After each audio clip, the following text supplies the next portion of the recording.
Speaker Amara Ose Bonsu received them in a room that contained no photographs, no ceremonial symbols, and no visible statement of power except one: a window, floor to ceiling, facing south, looking out over the capital and, on the horizon, the sliver-thin line of the orbital ring crossing the sky. A reminder, Tien Dar thought, of what had been built. Not decoration. Evidence. She stood when they entered, a courtesy, he understood from his briefing, that she did not always extend, and extended her hand in the human, formal greeting. "Ambassador Tien Dar," she said.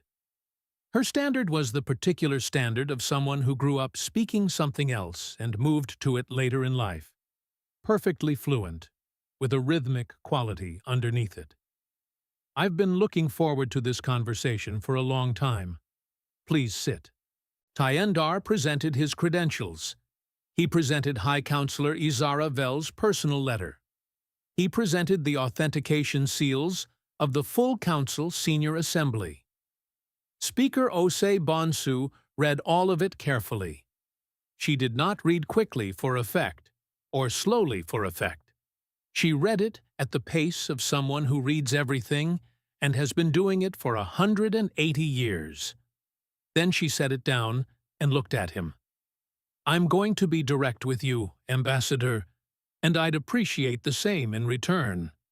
We've been watching what's been happening on your borders for 3 years. We know about the Vokthari. We know about the Vandral Combined Fleet. We know what happened at Keth."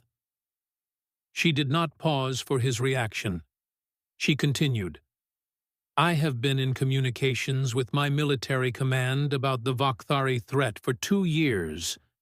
We have been studying their movement patterns, their capabilities, their operational methodology for as long as we've been able to observe them. Fleet Admiral Vasquez Cade has had contingency plans developed for 9 months. The Human Collective Council voted 3 months ago to authorize the use of force against the Vokthari, if and when it became tactically appropriate." She looked at him steadily. Her dark eyes were not unkind. They were simply undeceivable. "The Galactic Council's delegation arriving on my doorstep asking for help is not a surprise to us. We have been waiting for it.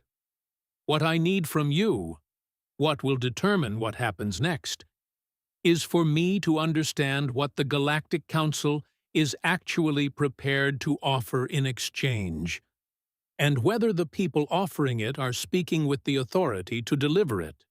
And that's it for today's episode. Thank you so much for tuning in and spending this time with me.